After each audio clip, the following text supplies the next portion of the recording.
Bismillahirrahmanirrahim. Assalamualaikum warahmatullahi wabarakatuh. Pertama-tama, marilah kita panjatkan puji syukur kehadirat Allah Subhanahu wa taala atas limpahan rahmat, nikmat, serta hidayahnya sehingga dalam kegiatan pesantren Ramadan ini kita semua berada dalam keadaan sehat walafiat. Teman-teman, kita mengenal bahwa bulan Ramadan merupakan bulan penuh ibadah. Disebut demikian karena banyak rahmat dan kasih sayang Allah di dalamnya. Bukan hanya itu, pada bulan Ramadan ini beragam kelebihan Allah juga diturunkan, baik itu pahala yang melimpah, hadiah penghapusan dosa, dan lain sebagainya. Dengan adanya hal tersebut, kita sebagai umat haruslah bersyukur karena kita masih diberikan kesempatan untuk kembali berjumpa dengan bulan Ramadan tahun ini. Pada kesempatan kali ini, kami dari kelas 10 MIPA E ingin memberikan sebuah kultum singkat tentang peristiwa besar yang terjadi di bulan Ramadan. Sebenarnya, ada banyak peristiwa yang terjadi saat bulan Ramadan loh.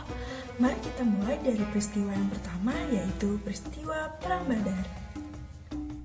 Bulan Ramadan bukan hanya bulan dianjurkan memperbanyak ibadah dalam bulan penuh ampunan dan keistimewaan spiritual lainnya. Tetapi dalam rekam sejarah, pada bulan suci ini pernah terjadi perang besar antara kaum muslimin dan kaum musyrikin. Perang ini kemudian kita kenal dengan nama Badar Kubro. Adapun beberapa pelajaran yang dapat kita petik dari perang besar pertama itu yaitu Perang Badar Kubro. Perang ini terjadi pada 17 Ramadan tahun kedua Hijriah. Perang ini disebabkan karena Rasulullah menyuruh sahabatnya untuk menghadang kafilah Quraisy yang ingin kembali dari Syria ke Mekah. Kafilah Quraisy ini membawa banyak kekayaan penduduk Mekah yang sangat melimpah. Beliau tidak bertujuan melakukan peperangan, namun kafilah yang dipimpin oleh Abu Sufyan tersebut berhasil lolos. Setelah berhasil mengirim utusan ke Quraisy, yaitu menerima mereka untuk melindungi kafilah. Kufar Quraisy mengerahkan sekitar 1.000 prajurit, 600 diantaranya mengenakan baju besi, 100 kuda beralas baju besi, serta baju besi palsu. Allah menegaskan dalam surah Ali Imran ayat 123-125, sesungguhnya Allah membantu kamu dalam perang Badar, sedangkan pada waktu itu kamu orang yang lemah. Sebab itu bertakwalah kepada Allah agar kamu mensyukurinya. Peristiwa kedua, pembebasan Mekah, merupakan peristiwa yang terjadi pada tahun 630, tepatnya pada tanggal 10 Ramadan 8 Hijriah, di mana Nabi Muhammad SAW beserta 10.000 pasukan bergerak dari Madinah menuju Mekah dan kemudian menguasai Mekah secara keseluruhan tanpa pertumpahan darah sedikit pun, sekaligus menghancurkan berhala yang ditempatkan di sekitar dan di dalam Ka'bah. Pada tahun 628 menyebabkan bangsa Quraisy dan Muslim dari Madinah menandatangani perjanjian Hudaybiyah. Adapun isi dari perjanjian Hudaybiyah adalah sebagai berikut. Pertama, ada gencatan senjata selama 10 tahun. Tiada permusuhan dan tindakan buruk terhadap masing-masing dari kedua belah pihak selama masa tersebut. Kedua, siapa yang datang dari kaum musyrik kepada Nabi tanpa izin keluarganya harus dikembalikan ke Mekah. Dan tetapi, bila ada di antara kaum muslim yang berbalik dan mendatangi kaum musyrik, ia tidak akan dikembalikan. Ketiga, diperkenankan siapa saja di antara suku-suku Arab untuk mengikat perjanjian damai dan menggabungkan diri kepada salah satu dari kedua pihak. Ketika itu, suku Khuza'ah menjalin kerjasama dan mengikat perjanjian pertahanan bersama dengan Nabi Muhammad SAW dan Bani Bakar memihak kaum musyrik. Keempat, tahun ini Nabi Muhammad SAW dan rombongan belum diperkenankan memasuki Makkah, tetapi tahun depan dan dengan syarat hanya bermukim 3 hari tanpa membawa senjata kecuali pedang yang tidak dihunus. Dan yang kelima, perjanjian ini diikat atas dasar ketulusan dan kesediaan penuh untuk melaksanakannya tanpa penipuan atau penyelewengan. Meskipun hubungan baik terjadi antara Mekah dan Madinah, setelah penandatanganan perjanjian Hudaybiyah, 10 tahun gencatan senjata dirusak oleh Quraisy dengan sekutunya Bani Bakar menyerang Bani Khuza'ah yang merupakan sekutu muslim. Pada saat itu, musyrikin Quraisy ikut membantu Bani Bakar. Padahal berdasarkan kesepakatan damai dalam perjanjian tersebut, di mana Bani Khuza'ah telah bergabung ikut dengan Nabi Muhammad, dan sejumlah dari mereka telah memeluk Islam. Sedangkan Bani Bakar bergabung dengan musyrikin Quraisy. Perjanjian Hudaybiyah yang seharusnya menjadi masa gencatan senjata justru dimanfaatkan Naufal bin Muawiyah ad-Dail bersama segolongan orang Bani Bakar untuk melampiaskan dendam lama kepada Bani Khuza'ah. Mereka melakukan serangan mendadak pada malam hari ketika Bani Khuza'ah sedang berada di mata air mereka Al-Watid. Dalam serangan mendadak ini, Bani Bakar bisa menghabisi beberapa orang dari Bani Khuza'ah.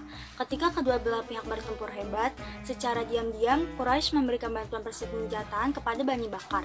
Bantuan yang diberikan oleh suku Quraisy ini merupakan kesalahan yang fatal dan tidak dapat ditolerir karena telah melanggar perjanjian. Pada hari ke-10 bulan Ramadan 8 Hijriah atau Januari 630 Masehi, Rasulullah meninggalkan Madinah dan berangkat menuju Mekah bersama 10.000 sahabat. Urusan di Madinah dipercayakan kepada Abu Rum Kulsum bin Husain al-Ghifari. Ketika Rasulullah di Ju'fah, beliau bertemu pamannya Abbas bin Abdul Muthalib yang telah masuk Islam dan hijrah bersama seluruh keluarganya. Rasulullah melanjutkan perjalanan dalam keadaan berpuasa. Begitu pula semua orang hingga tiba di Al-Qudaid, sebuah mata air yang terletak di antara Asfan dan Qudaid. Mata air tersebut 86 km dari Mekah dan 301 km dari Madinah.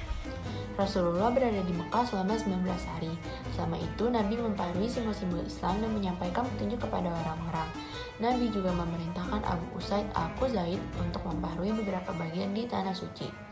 Rasulullah mengirimkan beberapa kelompok orang untuk mendakwahkan ajaran Islam serta merobohkan semua berhala di sekitar Mekah. Ketika pengaruh Nabi Muhammad SAW sampai ke pelosok semenanjung tanah Arab, saat itu pula ia memberikan pukulan yang besar bagi bangsa Romawi pada masa itu.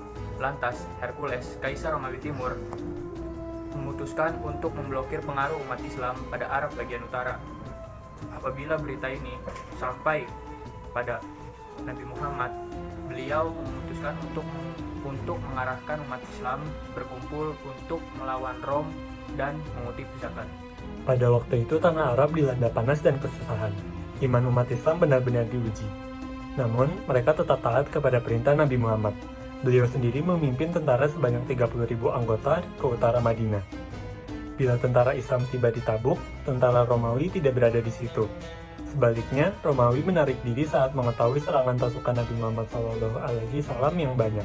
Tentara Islam terus melacak Rom sehingga dimateraikan perjanjian antara Islam dan Rom. Sebagai persetujuan, Rom tunduk dan bernaung di bawah pemerintahan Nabi Muhammad SAW dan dikenakan pajak sebesar 3.000 dinar setiap tahun. Peristiwa Islam sampai ke Yaman. Yaman terletak di selatan semenanjung tanah Arab. Nabi Muhammad SAW mengutus Ali bin Abi Thalib dengan membawa surat beliau untuk penduduk Yaman, khususnya suku Hamdan. Dalam periode 1 hari, mereka semua memeluk agama Islam dengan aman. Peristiwa bersejarah tersebut terjadi pada bulan Ramadan tahun ke-10 Hijriah.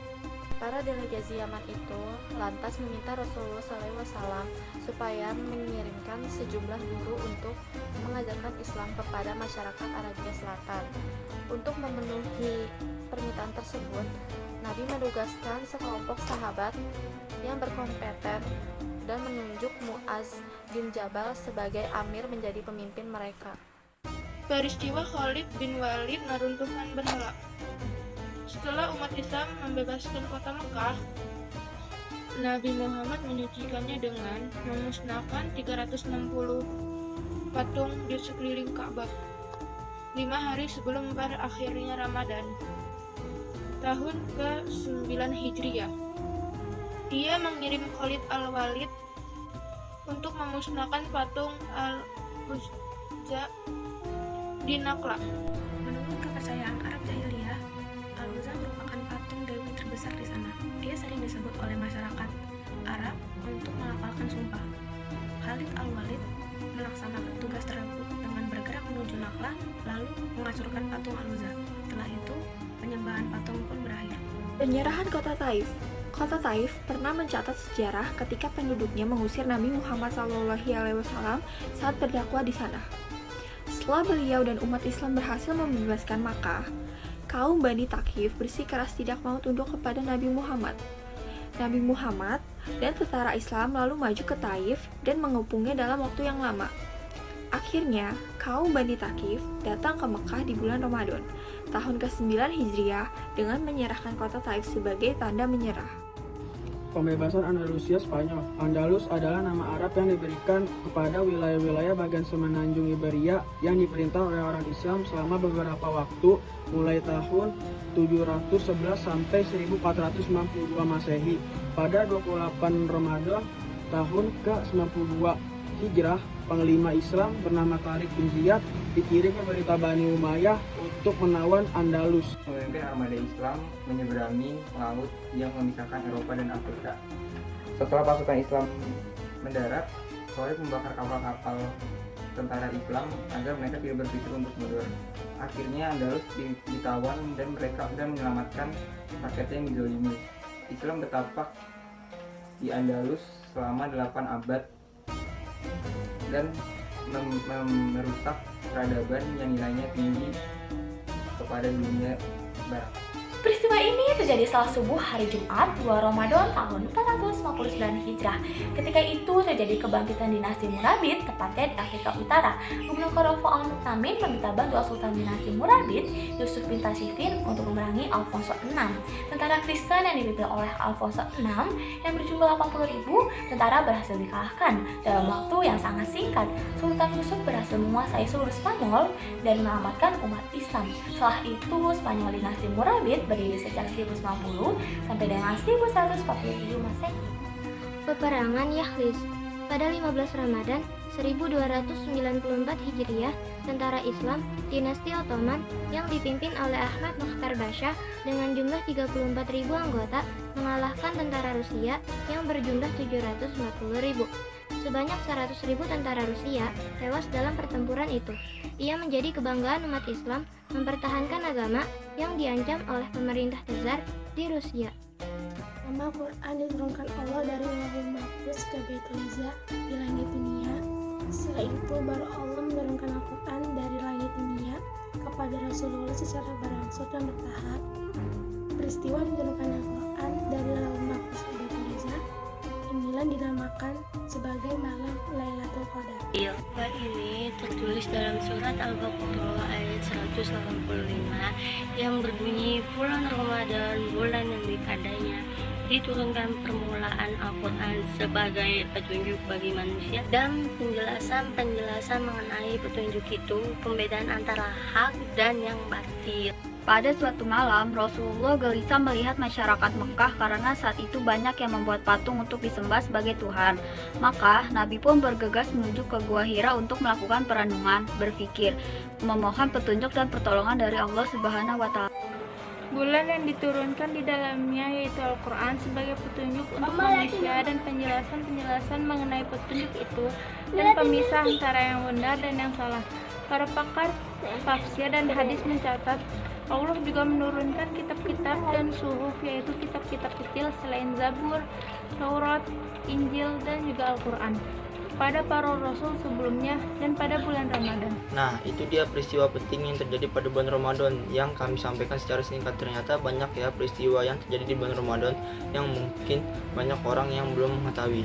Kesimpulan dari peristiwa-peristiwa besar di atas adalah kita harus senantiasa bersyukur kepada Allah karena di bulan yang suci ini Allah melancarkan segala peristiwa-peristiwa di zaman Nabi tersebut. Perang Badar yang dapat dimenangkan kaum muslimin hingga penaklukan kota Mekah sebagai tanda Islam telah menang, lalu banyaknya kota-kota lain yang dapat ditaklukkan Islam. Tidak hanya itu, peristiwa yang sering kita dengar yaitu Nuzulul Quran juga terjadi pada bulan Ramadan. Maka dari itu, mari kita pergunakan bulan Ramadan sebaik mungkin dengan memperbanyak ibadah dan rasa syukur kepada Allah Subhanahu wa Ta'ala. Cukup sekian dari kami, kurang lebihnya mohon maaf. Semoga kultum ini dapat bermanfaat dan menambah ilmu kita semua. Tetap jaga kesehatan dan selalu mengikuti protokol kesehatan. Wassalamualaikum warahmatullahi wabarakatuh.